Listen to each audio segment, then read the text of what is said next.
لبيك اللهم لبيك لبيك لا شريك لك لبيك إن الحمد والنعمة لك والملك لا شريك لك لبيك اللهم لبيك لبيك لا شريك لك لبيك إن الحمد والنعمة لك والملك লা শারিকা লাক।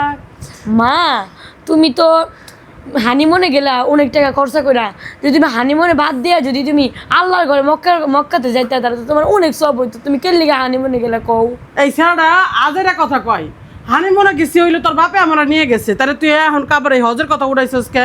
কেন লিগা মা তুমি হজটা করলে পরে তোমার জীবনের সব গুনাহ মাফ হয়ে গেত। আরে আমার সবাই কয় আমি জান্নাতি নারী, দেখেন আমার বাচ্চাকে আমি মাদ্রাসা দিছি, তাহলে কি আমার হজ করাটা আদৌ কি দরকার ছিল বললেন তো আপনারা? হ্যাঁ কেন হজ করা আবার জান্নাতি হইবেন আপনি? আপনি জাহান্নামে নাকি জান্নাতে আপনি জানেন বলেন? তাইলে তা আসলে কি কি জানি হজে গেলে কি জান্নাত পাওয়া যায়? হ্যাঁ 100%। তা তোমাকে যে আমি মাদ্রাসায় দিছি তার জন্য কি আমি জান্নাত পাবো না? পাবাই তো তুমি, কেন তাহলে আরো হজে গেলে তো আরো বেশি সওয়াব পাবা। তা আপনারা জানাবেন, আমি তো একটা বাচ্চাকে হাফেজ মাওলানা বানানোর জন্য আল্লাহর পথে দিছি, তা আমার এটার থেকে কি হজ করাটা আসলে এই টাকা পয়সার তো ব্যাপার, আমি তো ভুল করে ফেলাইছি, যে আফসোস হায় আফসোস যে আসলে মাহিন আমি ভুল করছি। তোর বাপের সাথে যদি আমি হানিমুনে না যেতাম হজে যাইতাম তাহলে মনে হয় ভালো হইতো, তাই না? হ্যাঁ কত কোটি টাকা খরচা করে তুমি গেলে জানেন, আসলে হজ যদি করতাম তাহলে হয়তো ভালো হইতো। আমি বুঝতে পারিনি যে এটা হজের সময়, আসলে আল্লাহ মাফ করুক আমাকে। আমি কেন গেছিলাম এই হানিমুন করতে, যেটা ইহুদি কালচার। আসলে আপনারা জানাবেন আমি সব থেকে বড় ভুল করছি, তাই না মাহিন? আল্লাহ কি আমার ক্ষমা করবে মাহিন? হ্যাঁ করবে। তুমি কেন গেলে না মা বলো? তাহলে আমার অনেকেই তো অনেক হাজিরা হজ করতে গেছে, এই বিষয়ে তুমি কিছু বলতা? হ্যাঁ ওনাদের জন্যই আমরা যে এই যে লাব্বাইক আল্লাহ বললাম, জানি ওনারা এটা মানে সবসময় যেন ওনারা আল্লাহ যেন ওনাদেরকে হেফাজত করে, যেন ওনারা মক্কা ভালো মতো সহিসার মতো পৌঁছতে পারে। মাহিনের বক্তব্য যে যারা হাজিরা হজ করতে গেছেন তারা জানে আল্লাহ তাআলা তাদেরকে ভালো রাখে, তারা জানে সুসম্মানে জানি আমাদের বাংলাদেশে ফিরতে পারে। আর অনেক দেশ থেকে গেছে, তাদেরকে মন থেকে কি বলবো, তাদেরকে ধন্যবাদ দেওয়ার মতন কোনো ভাষা নাই। তারা তো আল্লাহর কাজ করতে গেছে, আর আমি দেখেন টাকা খরচ করে আল্লাহর কাজ করতে পারিনি। আমি কত হতভাগ্য একটা নারী। তো অবশ্যই বাচ্চাদের মাদ্রাসায় দিলে কি জান্নাতি পাওয়া যায়, নাকি আপনাদেরকে হজও করতে হবে?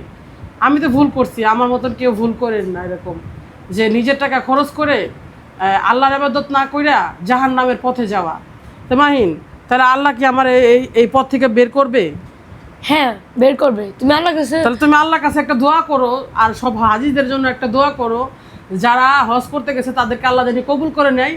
আর আমি যে পাপিষ্ট মা তোমার হজ করতে পারি না, তাদের জন্য দোয়া করো। যারা আমার মতো কেউ হজ করে না তাদের জন্য দোয়া করো, যেন আল্লাহ তাআলা তাদেরকে তৌফিক দান করে তার পরবর্তী হজে যাওয়ার জন্য। এটা হলো মানে একটা হজের দিন না, মানে হজের মাস না। হ্যাঁ হ্যাঁ এটাই বলতে চাইছিলাম, এটা হজের মাস না। হ্যাঁ এই মাসে হজ করলে পরে অনেক ফজিলত আছে না। হ্যাঁ তা অনেক মানুষের বড়লোক মানুষের কাছে অনেক মিলিয়ন টাকা আছে, বিলিয়ন টাকা আছে, ওরা নাকি সেজন্য হজ দেয় না।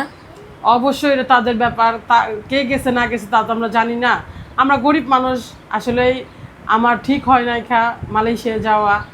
আসলে আমি যদি সৌদি যেতে পারতাম, যে মদিনা দেখলে মানে না দেখলে মনে অন্ধকার, তাই না? আমাদের একদিন হাসর হবে এই মদিনার মাটিতে আর এই মক্কার মাটিতে। আসলে ভুল করছি, আপনারা অবশ্যই আমাকে জানাবেন যে আমার এই ভুলটাকে আদৌ আল্লাহ ক্ষমা করবে কি না। তো মাহিন, তুমি একটা দোয়া করে দাও সবার জন্য, যেটা আল্লাহ তাআলা সবাইকে জানি কবুল করে আল্লাহর পথে নেওয়ার জন্য। হ্যাঁ আমি দোয়া করব। হাজিদের জন্য দোয়া করো, জানি তারা সুসম্মানে জানি সুস্থভাবে জানি ফেরত আসে। হ্যাঁ আমি দোয়া করব ওনাদের জন্য। হ্যাঁ একটা কোরআন তেলাওয়াত করো।